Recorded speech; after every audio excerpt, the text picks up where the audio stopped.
Hello friends, আমার channel পিয়াশি with ইনফ্লুয়েন্সিতে তোমাদের সকলকে স্বাগত জানাই। তোমাদের বিশ্বাস ও ভালোবাসায় আমি সত্যি প্রচন্ড অভিভূত। তো যাই হোক, আজকের এই ভিডিওটির মূল উদ্দেশ্য হলো আরো অনেক স্ট্রাকচার তোমাদের সামনে নিয়ে আসা, যা দিয়ে তোমরা অনায়াসেই অনর্গল আরো লাখো লাখো ইংলিশ সেন্টেন্স নিজেরাই তৈরি করতে পারো। এই ভিডিওটি হলো আমার 9 স্ট্রাকচার দিয়ে 9000 ইংলিশ সেন্টেন্স তৈরি করার ভিডিওটির কন্টিনিউয়েশন পার্ট। যারা প্রথম ভিডিওটি দেখোনি তাদেরকে বলবো অবশ্যই ভিডিওটি দেখে নাও, তারপরেই ভিডিওটি চালিয়ে দেখো। এবং এই ভিডিওটি আশা করি আগের ভিডিওটির মতনই তোমাদের কাছে হেল্পফুল হবে। তবে একটি কথা বলি, শুধু স্ট্রাকচারগুলো জানলেই হবে না, তোমাদের তার সাথে সাথে চালিয়ে যেতে হবে প্র্যাকটিস। এটা মনে রাখবে যে প্র্যাকটিস মেক্স আস পারফেক্ট। তাহলে আর দেরি না করে চলে যাই মেইন সেশনে। Let's get started. প্রথম স্ট্রাকচারটি হলো I have decided to. Decided to মানে সিদ্ধান্ত নেওয়া। স্ট্রাকচার কেমন হবে? আই হ্যাভ ডিসাইডেড টু, যদি থার্ড পার্সন হয় he has decided to plus verb plus extension. তাহলে দেখা যাক কেমন করে সেন্টেন্স গঠন করা যায়। আমি ইংরেজি শেখার সিদ্ধান্ত নিয়েছি। কেমন হবে বলতে পারি? I have decided to learn English. Tuhin কলকাতায় যাওয়ার সিদ্ধান্ত নিয়েছে। Tuhin has decided to go to Kolkata. আমি আবারও এই কাজটা করার সিদ্ধান্ত নিয়েছি। I have decided to do this work again. আমি সি টাইপ চার্জার কেনার সিদ্ধান্ত নিয়েছি। I have decided to buy C type charger. এবারে দেখে নেব next structure, as often as. As often as মানে হলো যতবারই ততবারই। তো এখানে একটা টুইস্ট আছে। কি? আগে উদাহরণ দিয়ে নি। যতবারই সে এখানে আসে ততবারই সে গরিবদের সাহায্য করে। এখানে একটা জিনিস মনে রাখবে, ততবারই সে গরিবদের সাহায্য করে মানে শেষ পার্টটাকে আমি সামনে টেনে নিয়ে আসবো। তাহলে কি বলবো? He helps the poor as often as he comes here.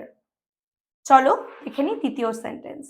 আমি যতবারই স্কুটি চালাই ততবারই আমি হেলমেট পরি। তাহলে আমি হেলমেট পরি আগে চলে আসবে। I wear helmet as often as I drive scooty. তারপরে সেন্টেন্স দেখো, সে যতবারই চেষ্টা করে ততবারই ব্যর্থ হয়। কিভাবে বলবো? He fails as often as he tries. চলো দেখে নিই পরবর্তী স্ট্রাকচার। থার্ড স্ট্রাকচারটা কি? অ্যাজ ওয়েল অ্যাজ মানে সেই সাথে অথবা এটাও সেটাও। স্ট্রাকচার কেমন হবে? Subject plus verb plus as well as plus others. Others মানে এক্সটেনশন। দেখিনি উদাহরণ। মেয়েটি সুন্দরী সেই সাথে বুদ্ধিমতীও। কিভাবে বলবো? The girl is beautiful as well as intelligent. Second সেন্টেন্সটা দেখে নিই। সে একজন ভালো শিক্ষক ও ভালো লেখকও। কিভাবে বলবো? He is a good teacher as well as a good writer. Raju ফুটবলও খেলে সেই সাথে ক্রিকেটও। কিভাবে বলবো? Raju plays football as well as plays cricket. জেনে নেব ফোর্থ স্ট্রাকচার। স্ট্রাকচারটা কি? Not only but also. তো কেমন ভাবে এটা ব্যবহার করব? এগুলোকে জেনে রাখো, গ্রামারের ভাষায় বলা হয় কিউমুলেটিভ কনজাংশন। তো কেমন ভাবে করব? রিমা শুধু অঙ্কেই নয় ইংরেজিতেও ভালো। Rima is excellent not only in English but also in mathematics. Sentence number 2, আমার শুধু মোবাইলই নয় ল্যাপটপও চাই। কেমন ভাবে বলবো? I need not only a mobile but also a laptop.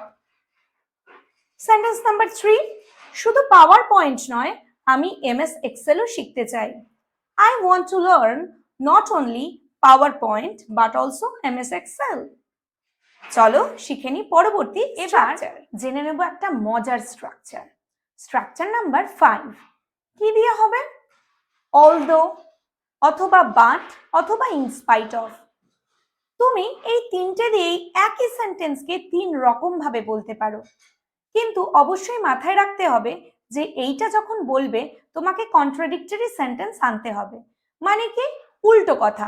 যেমন সে গরিব কিন্তু সৎ, এইভাবে বলতে পারি he is poor but honest. আবার দো দিয়ে বললে কিভাবে বলতে পারি, though he is poor but honest. In spite of দিয়ে কি করে হবে, in spite of being poor he is honest. শুধু মনে রাখবে ইনস্পাইট অফ ব্যবহার করলে যে ভার্বটা থাকবে তার আইএনজি ফর্ম করবে। এখানে যেহেতু বি ভার্ব আছে তাই বিইং করলাম। তারপর সে বুদ্ধিমান কিন্তু অলস, কিভাবে বলবো, he is intelligent but lazy. Though দিয়ে কিভাবে বলবো, though he is intelligent he is lazy. In spite of দিয়ে, in spite of being intelligent he is lazy। হলো 3 নম্বর সেন্টেন্স দেখে নি, সে পড়ে কিন্তু ভুলে যায়, he forgets though he studies। Sentence number 3 দেখে নি, কেমন হবে, সে পড়ে কিন্তু ভুলে যায়, he studies but forgets। although দিয়ে বললে কি হবে, although he studies he forgets। in spite of দিয়ে বললে কি হবে, in spite of studying he forgets। এবারে দেখে নেব number 6, structure number 6, had to মানে তেই হয়েছিল। কেমন করে হবে এটা, subject plus had to plus main verb plus extension. কিভাবে বানাবো, আমাকে মিটিং এ উপস্থিত থাকতেই হয়েছিল, তাহলে কিভাবে বলতে পারি, I had to attend the meeting। তারপরে দেখো আমাকে আর্থিক সাহায্য নিতেই হয়েছিল, I had to take the financial help।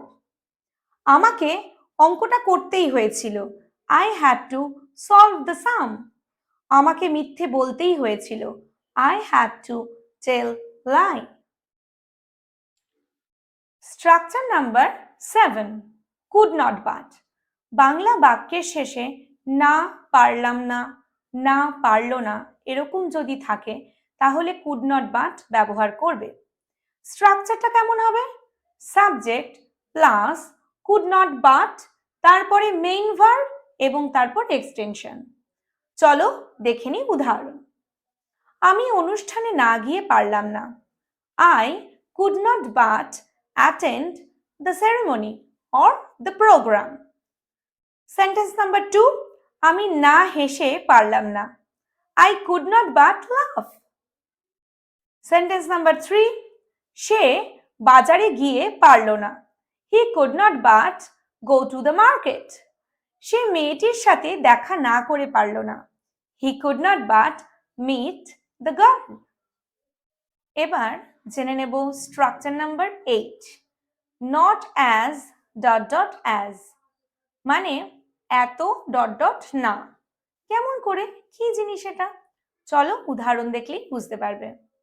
আমি তোমার মতো এত বাইরে যাই না, I don't go out as much as you। বুঝতে পারলে। এবার সেন্টেন্স নাম্বার 2, আমি তোমার মতন এত ইংরেজি জানি না, I don't know English as much as you।